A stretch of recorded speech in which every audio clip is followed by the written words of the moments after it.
महर्षि स्वामी दयानंद जी के बारे में आपने मैं उनके जीवन यात्रा के बारे में आप विस्तार से सुन चुके हैं। मैं उसको दोहराना नहीं चाहता, लेकिन उनके अंदर जो असाधारण प्रतिभा थी, असाधारण चेतना थी, वो उनके जब उनकी उम्र कम थी उसी समय परिलक्षित होने लगी थी, जहां वो कुरीतियों को और पाखंड को देखकर दुखी होते थे और उनका परिवार बहुत शिव भक्त थे वो लोग। लेकिन वो उस कम उम्री में ही, यहीं अभी बहन सुमेधा ने बताया कि कैसे वो सच्चे शिव की तलाश में निकल गए। मैं उस विस्तार में नहीं जाऊंगा। उन्होंने पाखंडों के विरोध में पूरा अभियान चलाया, उस विस्तार में भी नहीं जाऊंगा। मैं ज्यादा इस बात को से प्रभावित हूं कि जो उनका विरोध हुआ है, उनके खिलाफ जो हर तरह की शक्तियां थीं, निहित स्वार्थ थे, जिन्होंने उनका विरोध किया और ये विरोध आखिर तक चलता रहा। उनकी मृत्यु भी उसी विरोध या उनके प्रति जो भावना, गुस्से की भावनाएं थी, उसी के नतीजे में हुआ। तो मैं गौर कर रहा था कि जितना आप पढ़िए उनके बारे में, मैं विस्तार में नहीं जा रहा हूं क्योंकि आप इतने बड़े विद्वानों से सुन रहे हैं, मैं तो विद्यार्थी हूं। लेकिन मैं जब भी उनके बारे में पढ़ता हूं, उनके बारे में सुनता हूं, तो उनसे बहुत पहले भारत में एक विलक्षण प्रतिभा, जो राजा भी रहे और उनके शब्द आज भी लोगों को प्रेरित करते हैं, भर्तृहरि। उनकी 4 लाइनें मुझे याद आ जाती हैं। निंदन्तु नीति निपुण यदि वा स्तुवन्तु, लक्ष्मी समाविस्तु गच्छतु वा यथेष्टम, आद्य देवा वा मरणमस्तु युगांतरे वा, न्याय यात पथात पिरवी चलंती पदम न धीरा।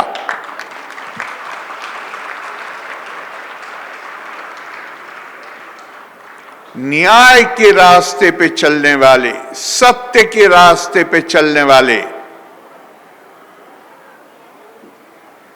और ये अत्यंत संवेदनशील व्यक्ति होते हैं। वो, उन्हें इसकी परवाह नहीं होती कि नीति के जानने वाले उनकी निंदा करते हैं या उनकी प्रशंसा करते हैं। वो इससे हरगिज विचलित नहीं होते, क्योंकि समाज में तो जो रूढ़ियां गहरी हो जाती और हमें अपनी जो हमारी आदतें बन जाती हैं, उसमें आराम महसूस होता है। रूढ़िवाद के खिलाफ बोलने वाला आपका आह्वान करता है अपनी आदत को बदलने के लिए, और वो आदत को बदलने का मामला थोड़ा पीड़ादायक होता है। परिवर्तन में पीड़ा नहीं है, ये संसार का नाम ही जगत है। जगत मतलब जो गतिशील है। जो गतिशील है वो आगे बढ़ेगा और वही नेतृत्व प्रदान करते हैं। लेकिन हम जैसे साधारण लोगों को अपनी अपनी वो कंफर्म्ड हैबिट्स जो हैं, जो आदतें हैं, उससे निकलने में थोड़ा कठिनाई होती है, तो हम ऐसे लोगों का विरोध करने लगते हैं। तो भर्तृहरि कहते हैं कि न्याय के रास्ते पे चलने वाला व्यक्ति वो इसकी परवाह नहीं करता कि उसकी निंदा की जाती है या उसकी प्रशंसा की जाती है। उसे इसकी भी परवाह नहीं होती कि मां लक्ष्मी अर्थात धन संपदा उसके घर से चली जाती है या आ जाती है। उसे इसकी भी परवाह नहीं होती। वो आखिरी चीज, उसे इसकी भी परवाह नहीं होती कि उसकी मौत आ जाए कल या वो लंबा जिए। उसके लिए तो हर पल उसने अपने लिए जो आदर्श स्थापित किया है, जो लक्ष्य स्थापित किया है, उस लक्ष्य तक पहुंचने का संघर्ष होता है। और आप अपने लक्ष्य पे पहुंच जाएं, वो ठीक है, वो भी होता है, लेकिन लक्ष्य तक पहुंचने का संघर्ष सत्यमेव जयते। सत्यमेव जयते का मतलब ये नहीं है कि आप कामयाब हो गए। कामयाबी है उस संघर्ष में लगने की, उस संघर्ष को करने की, उसमें जय है। और ये भी बहुत महत्वपूर्ण शब्द है, जय। ये केवल भारत ने दिया है दुनिया को। मैं ऐसा नहीं, मैं आपसे कह रहा हूं कि मैं सारी भाषाओं को जानता हूं, नहीं।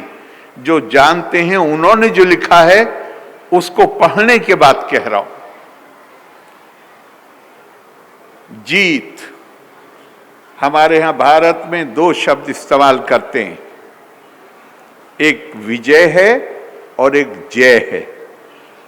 खुद भारत का नाम ऐतिहासिक तौर पे जय है। भारत भी हम बहुत दफा कहते हैं कि राजा भरत के नाम पे, यहाँ पे वाइस चांसलर लोग बैठे हुए हैं, इसलिए मैं डरते डरते ये बात कह रहा हूं कि भारत, भा का मतलब है भा, सुबह की रोशनी, जागृति, और रत का मतलब है जो उसमें रमा हुआ हो। तो भारत अकेले किसी व्यक्ति के नाम पे हमारे देश का नाम नहीं है। भारत भा होता है, असल भा होता है ज्ञान में, बुद्धि में, जागृति में। और इसीलिए भारत की संस्कृति को ज्ञान की संस्कृति कहा गया है। अब यहां पे प्रश्न एक आता है कि भारत की संस्कृति ज्ञान की संस्कृति, फिर इतिहास में हमारी इतनी दुर्दशा क्यों हुई? जहां जिसने चाहा, सिर्फ 200 घोड़े चाहिए थे, तलवार भी सबके पास हो या ना हो, जिधर को मुंह किया उधर को रौंदते चले गए। ये दुर्दशा क्यों हुई? अगर महर्षि दयानंद के जीवन को पढ़ लीजिए तो समझ में आ जाएगा कि इसको अगर किसी ने पूरे प्रभावी तरीके से बताया तो महर्षि दयानंद। भारतीय परंपरा में कहा गया है, सरस्वती ज्ञान खल्व यथा सती। जो ज्ञानी महिला या पुरुष उससे पहले तपा स्वाध्याय निरितम, जीवन का उद्देश्य भौतिक सुख और विकास नहीं है, उससे अकेले काम नहीं चलता। जीवन का उद्देश्य है ज्ञान की प्राप्ति का तपा स्वाध्याय निरितम, हमेशा ज्ञान प्राप्ति के प्रयास में लगे रहना। और फिर कहा कि ज्ञान, ये जो ज्ञान के प्रयास में लगे रह के जो ज्ञान अर्जित किया, अब इस ज्ञान को मैंने अपने अंदर कैद कर लिया, बंदी बना लिया। कैसे कि मैं इस ज्ञान को दूसरों के साथ साझा नहीं करता। तो हमारी श्रीमद् भागवत में कहा गया, भगवत गीता नहीं, श्रीमद् भागवत में कहा गया, सरस्वती ज्ञान खल्व यथा सती। जो ज्ञानी महिला पुरुष ज्ञान को अपने अंदर कैदी बना के रखते हैं और ज्ञान का दूसरों के साथ हिस्सेदारी नहीं करते, वो मां सरस्वती के उपासक नहीं, खलनायक हैं।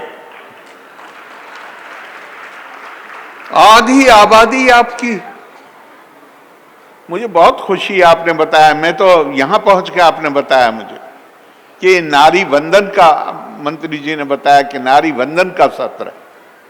मैं तो आपने जो विषय दिया था, मैं तो वही जो लिखा हुआ था वो, तो मुझे बहुत खुशी हुई कि आपने इसको नारी वंदन का सत्र बना दिया। आप, अरे कोई आप एक टांग से चल सकते हैं क्या? कोई पशु है जिसके 4 टांगे हैं, 2 नहीं 1 टांग तोड़ दीजिए तो नहीं चल पाएगा। पक्षी का 1 पंख तोड़ दीजिए तो वो उड़ नहीं पाएगा। और हम चाहते हैं कि हम अपनी महिलाओं को पीछे छोड़ दें और हम आगे बढ़ जाएं।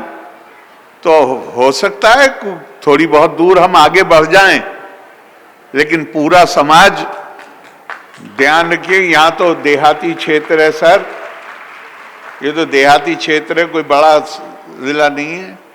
गांव का बेपढ़ा लिखा किसान भी अब तो बिजली बहे और सीधे कुएं के पानी का इस्तेमाल नहीं होता, लेकिन कुएं में जब वो क्या कहते हैं साहब, डोल कहते हैं ना, डोल ही कहते हैं ना, डोल जब डालता है और मानिए उसकी रस्सी एक जगह से कमजोर हो, तो कितना बड़ा डोल बांधेगा? जितने बोझ को कमजोर हिस्सा उठा सके उतना बोझ डालेगा। तो आप अकेले चाहे जितने ताकतवर हो जाइए, समाज का विकास और प्रगति इससे तय होगी कि आखिरी व्यक्ति किस पायदान पर खड़ा। हमने तो अपनी सारी महिलाओं को ही आखिरी बना दिया, उनसे कह दिया कि इनको तो पढ़ने का अधिकार ही नहीं है। ये आज नहीं है, आज की स्थिति नहीं है। जिस समय महर्षि दयानंद ने अपना अभियान चलाया, उनके अंदर यही तो जागृति पैदा हुई कि ये महिलाएं या पुरुष भी, जिनको जाति के आधार पे उनसे यह हक छीना गया, और उसका नतीजा क्या हुआ?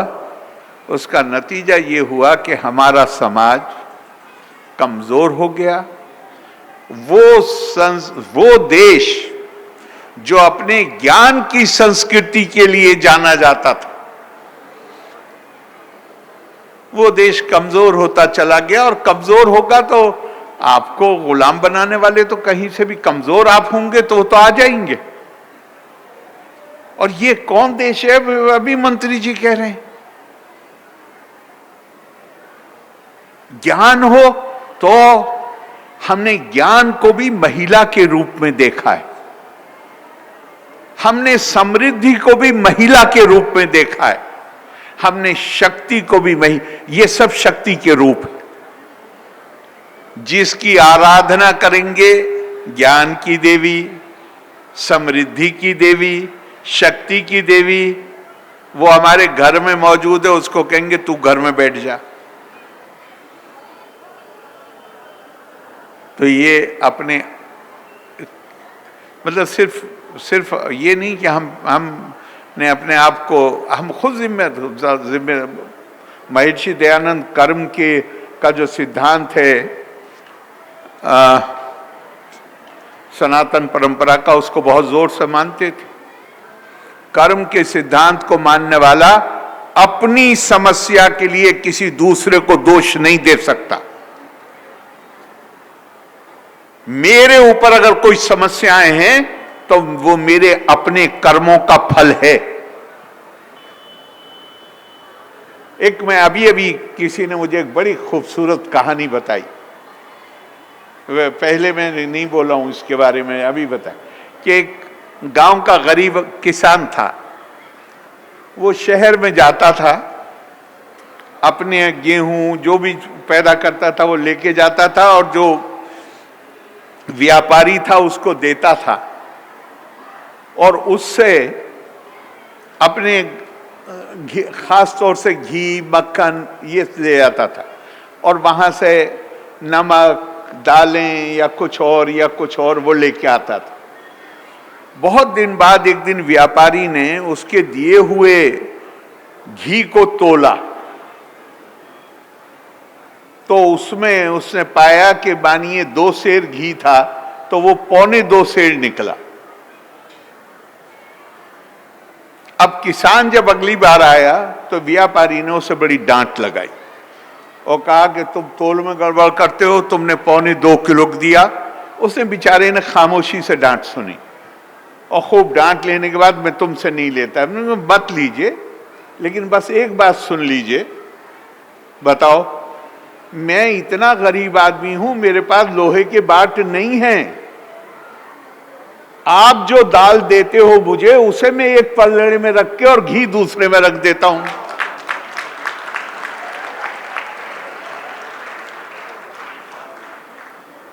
कर्म तो सामने आए, कर्मों का फल तो सामने आना ही है।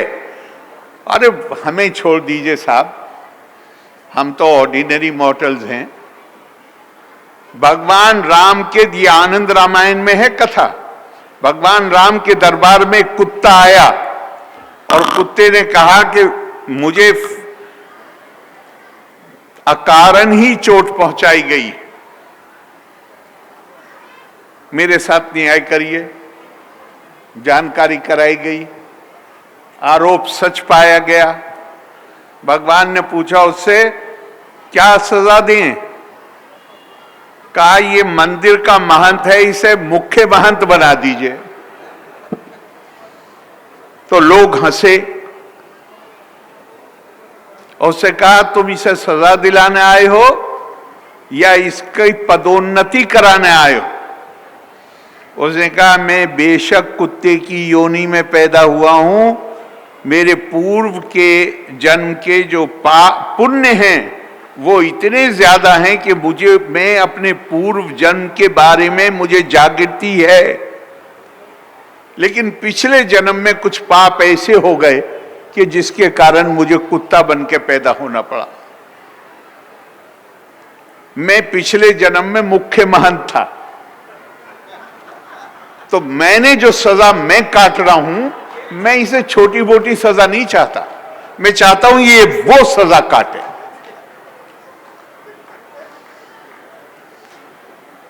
तो आप कभी इस पर गौर करिए, कर्म का जो सिद्धांत है क्या आदमी के अंदर जिम्मेदारी का भाव पैदा करता है, कर्तव्य परायणता पैदा करता है। और मैंने पहले ही कहा कि मुझे बहुत बहुत सच में खुशी, मेरे अपने राजनीतिक जीवन में मेरे लिए ये प्रमुख मुद्दा रहा है, नारी सशक्तिकरण।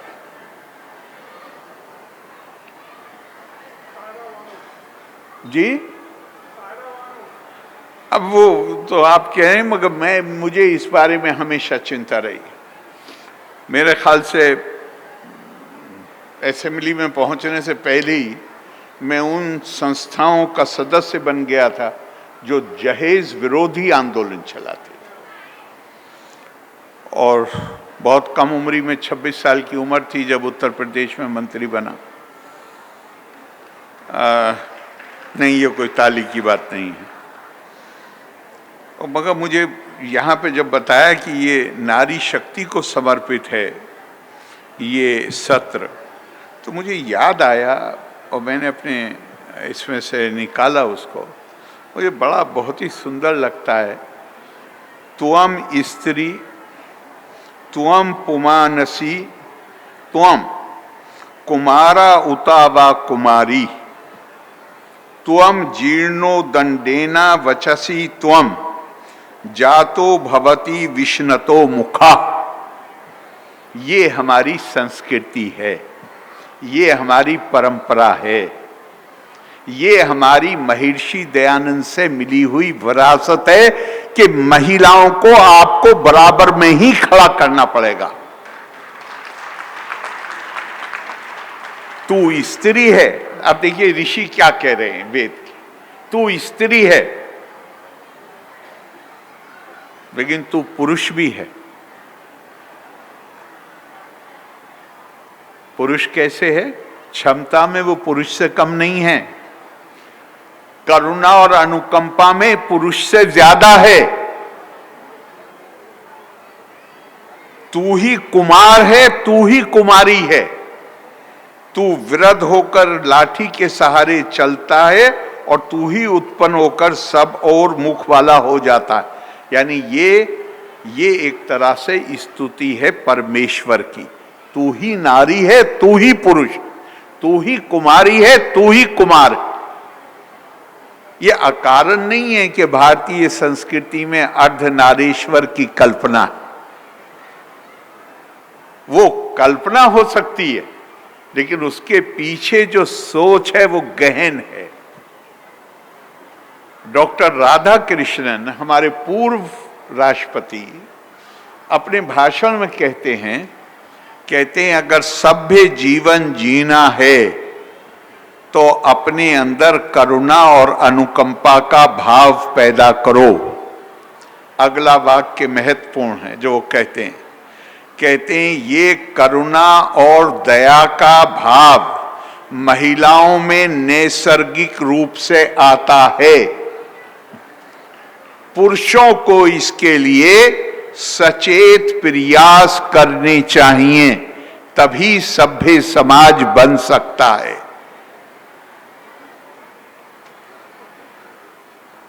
हम अपने समाज में वो जागृति पैदा कर सकें। खुद हमने अपने परिवार में भी देखा है, खुद हमारे साथ भी हुआ है कि अच्छी चीज़ होती थी खाने की बचपन में तो बहनों को नहीं हमें खिलाई जाती थी। बाद में हमें बड़ा अजीब लगता था ये, लेकिन बचपन में तो हम खुद उसके लाभार्थी रहे हैं। इस सोच को ही खत्म करना पड़ेगा। और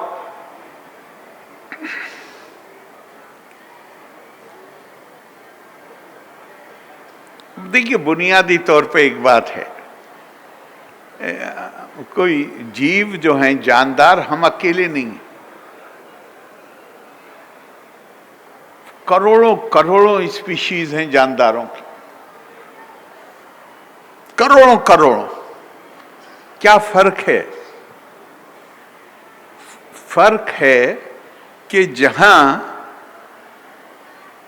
अगर मुझे सही याद आ रहा है तो उसमें शब्द प्रयोग किया गया धर्मा विशेषो अधिको। सही है? धर्मा विशेषो अधिको। धर्म क्या है? जानवर को सही क्या है नैतिक आधार पे, सही क्या है गलत क्या है उसका बोध नहीं होता है। मानव को ये बोध है, सही क्या है गलत क्या है। इसी को ही एक शब्द में धर्म कहा गया है कि जहां हम ये जागृति अपने अंदर पैदा कर सकें। अब अगर ये हमारे अंदर आ जाएगी तो फिर हम अपने लिए केवल जीवन नहीं जिएंगे, हम ये मानेंगे कि हमें यहाँ पे वाइस चांसलर साहब, बड़ा खूबसूरत तिलक लगा हुआ है वाइस चांसलर साहब को, हमें तो आपने लगाया नहीं सतपाल जी के भी नहीं है, लेकिन मैं पढ़ रहा था कहीं, मैंने कहा कि ये तिलक महिलाएं बिंदी लगाती हैं, तो ये तिलक क्यों, काहे के लिए ये तिलक की परंपरा शुरू हुई? तो इसकी क्या क्या जबरदस्त बात कही है, जरा इसे गौर करिएगा। तिलक की परंपरा शुरू हुई ताकि सुबह को घर से तैयार होने के बाद, नहाने धोने के बाद, घर से बाहर निकलने के पहले व्यक्ति यहाँ पे तिलक करके अपने आप को ये बोध करा सके कि ये जो मानस है, ये ताकत प्रकृति ने केवल इंसान को दी है, और मानस का जितना विस्तार होगा उतना ही विकास और प्रगति के रास्ते खुलेंगे। और मानस का विस्तार का मतलब क्या है?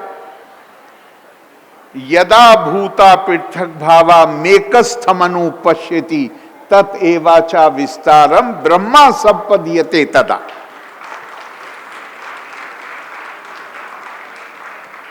अगर ब्रह्म में लीन होना चाहते हो तो फिर अपने मानस का विस्तार करना पड़ेगा, और हर दूसरे व्यक्ति को अपना विस्तार मानना पड़ेगा। क्या एक मुझे बहुत अच्छी लगती हैं 4 लाइनें हैं वाइस चांसलर साहब। त्वयि मयि चान्ने त्रैको विष्णु व्यर्थम कुप्यसी मय्यस हिष्णु भव समचित सर्वत्र त्वम वांछस्य चिराद्यादि विष्णुत्वम। बिला वजह में परेशान मत हो करो अपने आप को, ये मैं हूं, ये तू है। त्वयि मयि चान्ने त्रैको विष्णु व्यर्थम कुप्यसी मय्यस हिष्णु। तुम्हारी जो भी घबराहट है, तुम्हारी जो चिंता है, ये सब व्यर्थ है, अर्थहीन है। वांछस्य चिराद्यादि विष्णुत्वम। अगर चाहते हो कि विष्णुत्व को प्राप्त हो जाओ तो फिर सबके लिए समभाव, समता की भावना अपने अंदर पैदा करो।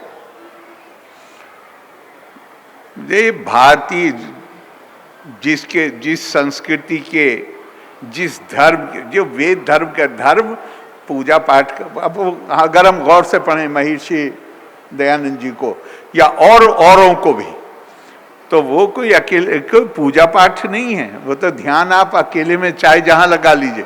अचिंत्य प्रामे यस्या निर्गुण सिया शरीरिना उपासका नामो सिद्धि आर्तम ब्राह्मणो रूप कल्पना, वो तो चाहे जहां कर लीजिए।